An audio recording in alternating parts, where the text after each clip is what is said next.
10वी बोर्ड परीक्षेसाठी अत्यंत महत्त्वाचा व्हिडिओ आपण या ठिकाणी बघत आहोत, कारण बऱ्यापैकी परीक्षेला संकीर्ण प्रश्नसंग्रहातले प्रश्न विचारले जातात।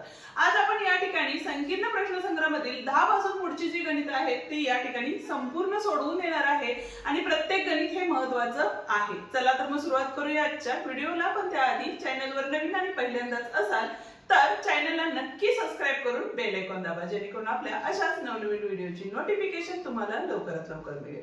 बघूया 10वा प्रश्न काय दिला आहे। आता या ठिकाणी बघा आकृती तर आपण काढून घेतलेली आहे। त्रिकोण ABC च्या कोन B व कोन C चे दुभाजक, कोन B आणि कोन C चे दुभाजक एकमेकांना x मध्ये छेदतात। रेषा AX ही बाजू BC ला y मध्ये छेदते। आता इथं बघा कुठली रेषा दिलेली आहे आपल्याला, AX ही रेषा काय करते, बाजू BC ला y मध्ये छेदते। ठीक आहे, असा प्रश्न वाचत वाचत आकृती समजून घेतली की गणित सोडवायला सोपं जातं। AB बरोबर 5, AB किती दिलेले आपल्याला, 5 दिलेले आहे। ठीक आहे, AC बरोबर 4 दिलेला आहे। ओके, आणि काय दिलेलं आहे, BC बरोबर 6 दिलेला आहे। किती दिलेला आहे, 6 दिलेला आहे। तर AX छेद XY म्हणजे कुठली बघा, AX छेद XY चे गुणोत्तर आपल्याला या ठिकाणी काढायचे आहे, म्हणजे ची किंमत काढा असं आपल्याला सांगितलेलं आहे। ठीक आहे, आता या ठिकाणी पहिली गोष्ट बघा, कोन B चा दुभाजक काय आहे, किरण BX आहे। ठीक आहे, मग तो त्रिकोण कुठला आहे बघा या ठिकाणी, तर AB आणि Y हा त्रिकोण पहिल्यांदा आपल्याला घ्यायचा आहे। म्हणून या ठिकाणी त्रिकोण ABY मध्ये, आता हाच त्रिकोण का घेतला तर आकृतीचा जर विचार केला तर या ठिकाणी कोणता प्रमेय वापरला जाऊ शकतो, तर कोन दुभाजकाचा प्रमेय वापरला जाऊ शकतो। बरोबर आहे का, कारण इथं बघा कोन दुभाजकलेला आहे, इथं सुद्धा कोन दुभाजक आहे, दोन त्रिकोण आहेत, त्यामुळे हा जर प्रमेय वापरला तर काय होईल, आपल्याला गणित सोडवायला सोपं जाईल। ठीक आहे, तर किरण BX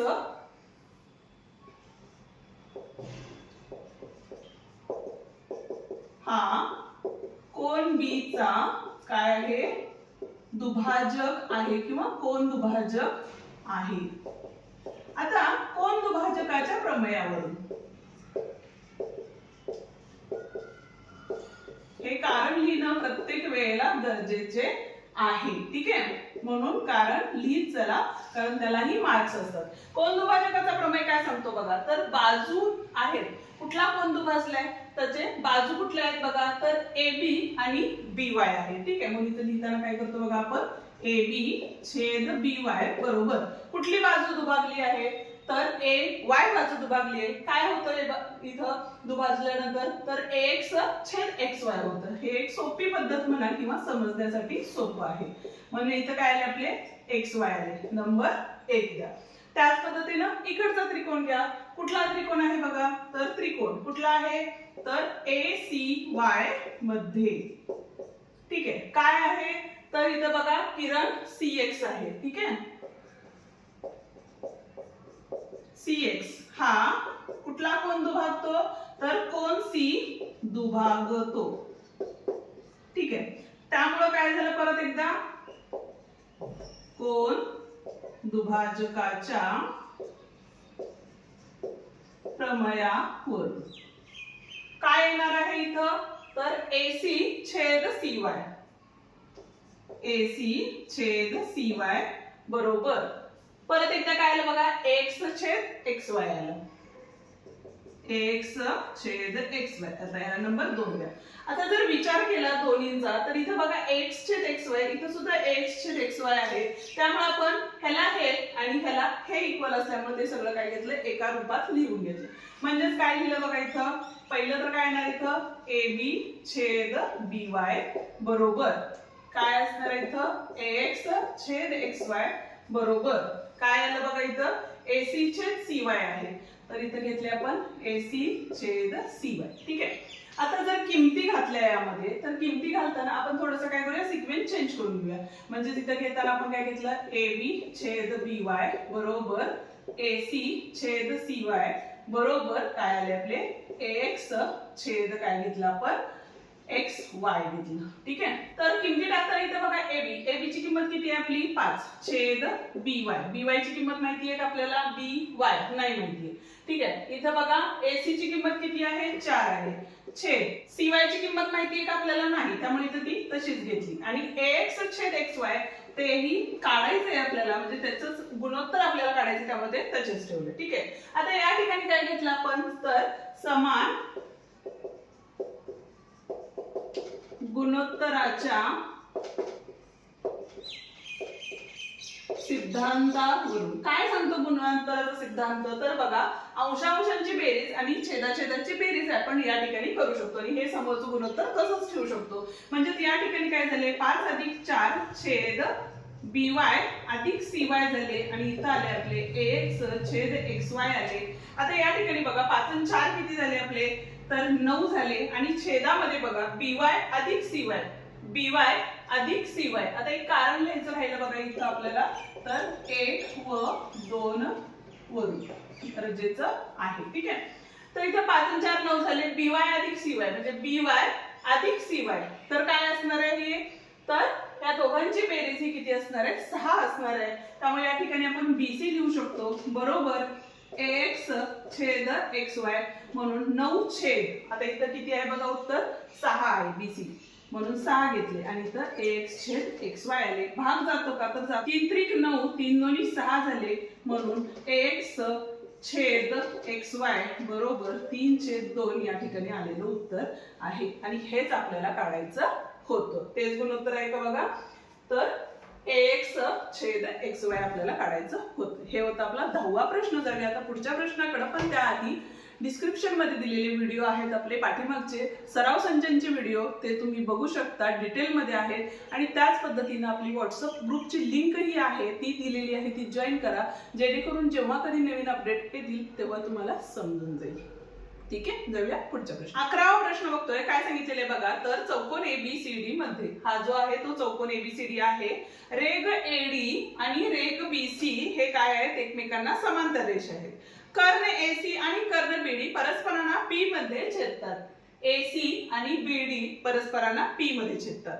तर दाखवा की, काय दाखवायचं आपल्याला, इथं आपण लिहून घेऊया काय आहे बघा आपल्याला, तर AP छेद PD बरोबर PC छेद BP दिलेला आहे. ठीक आहे, म्हणजे पुस्तक सारखं बघायला नको म्हणून आपण या ठिकाणी लिहून घेतलेलं आहे.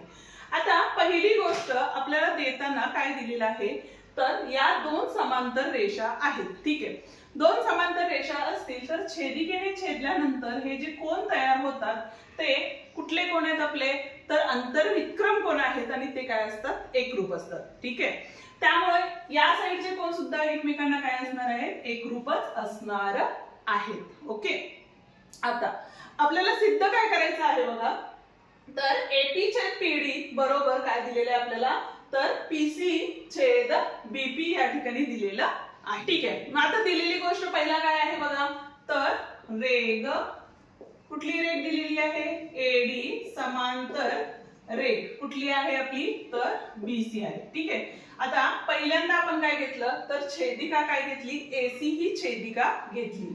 तर या ठिकाणी बघा छेदिका आहे, तर त्यामुळे काय झालं बघा, तर कोन CAD म्हणजेच कुठला बघा, कोन CAD एकरूप कोन काय असणार आहे आपला, कोन CAD घेतला आहे, म्हणजे आता दुसरा कोन काय असणार आहे, तर ACB असणार आहे. म्हणजे त्याला बघा ACB आला, कारण काय असणार आहे आपलं, तर व्युत्क्रम कोन. पण जर आपण बघा त्रिकोण काय घेतला ADP आणि दुसरा त्रिकोण आपण CBP घेतला, तर या ठिकाणी कोण कुठून सुरुवात होणार आहे, तर P पासून होणार आहे. म्हणजेच आपण या ठिकाणी असं लिहू शकतो, तर PAD एकरूप कोन हा काय असणार आहे, PCB असणार आहे. ठीक आहे, याला नंबर 1 द्या. आता दोन त्रिकोण घेऊया. कुठले दोन त्रिकोण घेतला, तर ADP हा त्रिकोण घेतला. जर त्रिकोण ADP व त्रिकोण दुसरा कुठला घेतला आपण, तर CBP घेतला. CBP मध्ये काय असणार आहे या त्रिकोणांमध्ये, तर आताच बघितलं आपण हा कोण आणि हा कोण घेतला. जर तुम्ही हा आणि हा घेतला असता तरीही चाललं असतं, पण छेदिका वेगळी आली असते. ठीक आहे, त्या बेसिक कन्सेप्ट आहेत आणि त्या माहिती असणं गरजेचं आहे. ठीक आहे, मग आताच आपण बघितलं, काय बघितलं, तर PAD एकरूप कोन PCB 1 वरून. ठीक आहे. त्याच पद्धतीने बघा एपीडी कोन एपीडी आणि एकरूप कोन काय असणार आहे आपला, तर सीपीबी असणार आहे. सीपीबी का सांगा, कारण हे दोन काय आहेत आपले, तर विरुद्ध कोन आहेत आणि विरुद्ध कोनाची जोडी ही काय असते, एकरूप असते. म्हणून काय झालं, तर त्रिकोण एडीपी समरूप त्रिकोण काय असणार आहे, तर सीबीपी असणार आहे. ठीक आहे. कुठली कसोटी झाली, तर को आणि को, दोन कोण एकमेकांना काय झाले, एकरूप झाले. हे हा कोण आणि ह्याला कोण झाला, ह्या कोणाला हा कोण एकरूप झाला. बरोबर आहे. म्हणून या ठिकाणी कारण लिहायचं असतं आपल्याला, तर कोको कसोटी. आणि जर दोन त्रिकोण एकमेकांना समरूप असतील तर त्यांच्या बाजू ह्या एकमेकांना प्रमाणात असतात. बरोबर आहे. म्हणून या ठिकाणी बघा काय येणार आहे आपलं, तर एडीपी त्रिकोण आहे, तर त्याच्यावरून आपल्याला सिद्ध करताना काय करायचंय बघा, एपी द्यायचंय. बरोबर आहे. आता एपी म्हणजेच कुठं आलं, ए आणि पी आलं. ठीक आहे. छेद इथून इथली म्हणजेच काय आली आपली, सीपी आली. बरोबर. दुसरं काय आहे आपलं, सीपी किंवा पीसी म्हणू शकतो आपण. या ठिकाणी आपल्याला पीसी दिलेलं आहे त्यामुळे इथं पीसी लिहा. नंतर बघा पीडी आहे, पीडी. ठीक आहे. म्हणजे इथं काय आले बघा, पीडी छेद काय असणार आहे, इथं पीबी असणार आहे. ठीक आहे. हे झालं आपलं. आणि कारण इथं लिहू शकता तुम्ही, काय असणार आहे, तर समरूप त्रिकोणांच्या बाजू किंवा समरूप त्रिकोणांच्या संगत बाजू प्रमाणात असतात. हे पूर्ण लिहिला तरीही चालेल. आता या ठिकाणी आपल्याला सिद्ध करताना एपी छेद पीडी हवं आहे आणि पीसी छेद पीबी हवं आहे. म्हणून आपण काय केली, तर एकांतर क्रिया केली. म्हणून काय लिहिलं बघा, तर एकांतर क्रिया करून किंवा तिरकस गुणाकार करून म्हणला तरी चालेल. ही कारण नाही लिहिलं तरी चालेल. म्हणजे इथं काय झाले, तर एपी छेद पीडी बरोबर पीसी छेद पीबी. आणि हेच आपल्याला काय करायचं होतं, तर सिद्ध करायचं होतं. ठीक आहे. हा होता आपला 11वा प्रश्न. जर स्क्रीनशॉट काढून घ्यायचा असेल तर स्क्रीनशॉट काढून घ्या आणि पॉज करून लिहायचं असेल तर पॉज करून लिहू शकता. जाऊया आता पुढच्या प्रश्न. पण त्याआधी व्हिडिओला अजूनही लाईक केलं नसेल तर व्हिडिओला लाईक करा, मित्रांना शेअर करा जे 10वी मध्ये शिकत आहेत. ठीक आहे. आणि हाईप द्यायलाही विसरू नका. 12वा प्रश्न बघतोय. काय सांगितलेलं आहे बघा या ठिकाणी, तर आकृतीमध्ये, आता ही आकृती काढून घेतलेली आहे. एक्स वाय समांतर बाजू एसी, एक्स वाय आणि एसी समांतर बाजू आहेत. जर एक्स बरोबर 3bx म्हणजे एक्स 2x बरोबर 3bx या ठिकाणी दिलेलं आहे आणि xy बरोबर 9 दिलेलं आहे. आता xy बरोबर किती दिलेले आपल्याला, 9 दिलेले. ठीक आहे. तर एसी ची किंमत काढण्यासाठी खालील कृती पूर्ण करा. म्हणजे ही जी किंमत आहे ती आपल्याला या ठिकाणी काढायची आहे आणि त्यासाठी ही कृती पूर्ण करायची आहे. आता कृतीदर्शक प्रश्न हे जे आहेत ते तुम्हाला 2 मार्कांसाठी किंवा 3 मार्कांसाठी विचारलेच जातात. ठीक आहे. त्यामुळे ते प्रश्न व्यवस्थित करूनच ठेवायचे तुम्हाला परीक्षेसाठी. आता इथं बघा 2ax बरोबर 3bx आहे. ठीक आहे. काय केलं आपण, तर ax छेद bx म्हणजे bx हा 3 ला गुणाकारात होता, तो इकडे आल्यानंतर भागाकारात गेला. 3 काय झाला, इथंच होता, हा 2 या ठिकाणी काय केलेला आहे, भागाकारात गेलेला आहे. पुढची जी क्रिया आहे ती योग क्रिया आहे. म्हणजेच काय करायचं, तर छेद अधिक अंश करायचा आणि छेदामध्ये छेद आहे तसाच लिहून घ्यायचा. म्हणजेच या ठिकाणी किती आले बघा, 5/2, कारण 3 आणि 2 5 झाले आणि हे 2 तसेच झाले. ठीक आहे. आता हे दोन त्रिकोण, कुठले दोन त्रिकोण आहेत, BCA समरूप त्रिकोण BYX. कुठला आहे बघा, तर BCA आणि दुसरा आहे आपला BYX. ठीक आहे. आता यामध्ये जर विचार केला तर समांतर रेषा असल्यामुळे संगत कोणांची जोडी ही एकरूप असते आणि त्या पद्धतीने बी हा सामायिक कोन असल्यामुळे कोको कसोटीनुसार हे दोन त्रिकोण काय असणार आहेत, तर समरूप असणार आहे. ठीक आहे. आणि जर दोन त्रिकोण समरूप असतील तर त्यांच्या बाजू या काय असतात, प्रमाणात असतात. म्हणून आपण या ठिकाणी BA छेद BX बरोबर AC छेद XY घेतलेला आहे. किंमत टाकली, BA ची जी किंमत आहे ती किती आहे बघा या ठिकाणी, BA म्हणजे AB किती आहे, 5 आहे. बरोबर आहे. आणि BX किती आहे, 2 आहे. म्हणून इथं 2 घेतलं. आता तिरकस गुणाकार करून जर सोडवलं तर हा 9 गुणाकारात जाईल. म्हणजेच AC बरोबर 5 गुणिले 9 भागिले 2 झाले. 5 9 45 भागिले 2.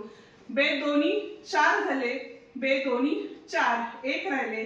दशांश चिन्ह दिला, शून्य दिला, बेपंचे 10 म्हणजे 22.5 हे उत्तर असणार आहे. ठीक आहे, हा होता आपला 12वा प्रश्न. स्क्रीनशॉट हवा असेल तर काढून घ्या. आणि एक गोष्ट लक्षात ठेवा, पुस्तकातले जेवढे पण कृतीदर्शक प्रश्न आहेत ते एकदा व्यवस्थित सोडवून घ्या, जेणेकरून 3 मार्क तुम्हाला आरामात मिळून जातील. ओके, 13वा प्रश्न बघतोय. काय सांगितलेलं आहे बघा, त्रिकोण एबीसी मध्ये कोण ए बरोबर 90 अंश दिलेला आहे आणि त्याच्याच नंतर काय सांगितलेलं आहे बघा, चौकोन DEFG हा चौकोन आहे, म्हणजे चौरसाचे डी व ई हे शिरोलिंब बाजू बीसी वर आहेत. डी आणि ई हे बाजू बीसी वरचे शिरोलंब आहेत. ठीक आहे, पुढे काय सांगितलेले आहे, बिंदू जी हा बाजू AB वर आहे, जी हा AB वरती आहे. तर सिद्ध करा की, काय सिद्ध करायचं आपल्याला, तर D चा वर्ग बरोबर BD गुणिले काय सांगितलेले आहे, EC दिलेला आहे आणि हे आपल्याला सिद्ध करायचं आहे. आता त्यासाठी त्यांनी काय सांगितलेले बघा, त्रिकोण GBD म्हणजे कुठला GBD व त्रिकोण CFE हे दोन त्रिकोण समरूप आहेत असं दाखवायला सांगितलेलं आहे आणि GD बरोबर FE बरोबर DE याचा वापर करायचा आहे. ठीक आहे, आता पहिली गोष्ट म्हणजेच काय बघा या ठिकाणी, तर दिलेली गोष्ट काय आहे, तर हा जो आहे तो काय आहे, चौरस आहे. म्हणजेच कुठला, तर DEFG हा चौरस आहे. ठीक आहे, आता तो जर चौरस असेल तर चौरसाच्या चारही बाजू ह्या काय असतात, समान असतात. म्हणजेच काय झालं या ठिकाणी, तर DE बरोबर EF बरोबर FG बरोबर काय असणार आहे आपल्याला, GD किंवा DG असणार आहे. ठीक आहे, त्याच्यानंतर बघा, चौरसाचे कोन हे काय असतात, काटकोन असतात. म्हणजे प्रत्येक कोन हा काय असणार आहे, काटकोन असणार आहे. ठीक आहे, पण आपल्याला D आणि E बिंदूचा जर वापर केला तर या ठिकाणी बघा, कोन D बरोबर काय असणार आहे, कोन E असणार आहे आणि दोन्ही कोन हे किती असणार आहेत, 90 अंशाचे असणार आहेत. याला नंबर 1 द्या, याला नंबर 2 द्या. ठीक आहे, आता पहिली गोष्ट आपल्याला काय सांगितलेली आहे की, जे हिंट म्हणतो, हिंट देताना काय सांगितलेलं, हा त्रिकोण आणि हा त्रिकोण एकमेकांना समरूप आहेत हे दाखवायचं आहे. पण ते डायरेक्ट दाखवता येणार आहे का आपल्याला, नाही येणार आहे. मग आपल्याला पहिल्यांदा काय करायचंय, तर त्रिकोण कुठला घेतला बघा आपण, BAC घेतला, त्रिकोण BAC व त्रिकोण कुठला घेणार आहे या ठिकाणी, तर GDB घेतला किंवा BDG घेतला. BDG मध्ये काय आहे बघा, तर कोन A. ठीक आहे, कोन A म्हणण्यापेक्षा आपण इथे लिहू शकतो कोन BAC एकरूप कोन काय असणार आहे या ठिकाणी, BDG असणार आहे. का, तर प्रत्येकी 90 अंशाचे कोन आहेत ते. ठीक आहे, आणि त्याचप्रमाणे दोन्ही कोणामध्ये सामायिक कोन कुठला आहे, तर कोन B हा सामायिक आहे. म्हणजेच काय, तर कोन काय घेतला आपण, ABC आणि एकरूप कोन काय असणार आहे, GBD. हे काय झाले बघा आपले, तर सामायिक कोन, म्हणजे दोन्ही त्रिकोणात तो कोन काय आहे, सामायिक आहे. म्हणून काय झालं, त्रिकोण BAC समरूप त्रिकोण काय असणार आहे आपला, तर BDG असणार आहे. ठीक आहे, BAC समरूप त्रिकोण BDG असणार आहे. म्हणजे त्याप्रमाणे याच पद्धतीनं आता हे कशावरून झालं, तर कोको कसोटी किंवा समरूपतेची कोको कसोटी असं म्हणलं तरीही चालेल. ठीक आहे, ओके. आता काय झालं, तर हे दोन त्रिकोण समरूप झाले. त्याचप्रमाणे काय असणार आहे, तर त्रिकोण कुठला असणार आहे बघा इथं, तर BAC समरूप त्रिकोण कुठला असणार आहे या ठिकाणी, CEF असणार आहे. ठीक आहे, आता या ठिकाणी बघा, ह्याला नंबर 3 आणि याला 4 दिला, तर इथं बघा, इथं सुद्धा BAC आहे, इथं सुद्धा BAC आहे. म्हणजे हे दोन त्रिकोण काय असणार आहेत, एकमेकांना समरूप असणार आहेत. म्हणून त्रिकोण BDG त्रिकोण FEC असणार आहे. कशावरून आलं हे, तर 3 व 4 वरून. ठीक आहे, आता त्रिकोण जर समरूप असतील तर त्याच्या बाजू या प्रमाणात असतात. म्हणून या ठिकाणी बघा, BD घेतलं तर इथं काय असणार आहे आपलं, तर FE असणार आहे आणि त्याच्यानंतर GD घेतलं तर इथं काय असणार आहे, तर EC असणार आहे. तर या ठिकाणी बघा, BD चे FE बरोबर जीडीशन ईसी आहे आणि आता वरतीच आपण बघितलं होतं की चौरसाच्या चारी बाजू समान असतात, म्हणजे एफई आणि जीडीच्या ऐवजी आपण डीई लिहू शकतो. म्हणजे बीडी छेद डीई बरोबर काय असणार आहे, डीई छेद ईसी असणार आहे. तिरकस गुणाकार केला तर डीई डीई म्हणजे बीई चा वर्ग झाला आणि हे काय आले बघा, इथं बीडी तसेच राहिले आणि ईसी हे काय झाले, गुणाकारात गेले. हे सिद्ध करायचं होतं का आपल्याला, तर हो. तर या ठिकाणी आपला हा आजचा व्हिडिओ संपतो. आजचा व्हिडिओ तुम्हाला कसा वाटला, पुढचे प्रकरण कोणते घ्यायचे ते नक्की कमेंट करून सांगा. व्हिडिओ आवडला असेल तर व्हिडिओला लाईक करा, तुमच्या मित्रांना शेअर द्यायला विसरू नका. चॅनलवर नवीन आणि पहिल्यांदाच असेल तर चॅनलला नक्की सबस्क्राईब करून बेल आयकॉन सुद्धा दाबा. त्याचप्रमाणे आपल्या डिस्क्रिप्शन मध्ये सगळे व्हिडिओ 10वीचे दिलेले आहेत, तेही तुम्ही नक्की बघू शकता आणि व्हॉट्सअपची लिंक जी आहे ती जॉईन करू शकता. धन्यवाद.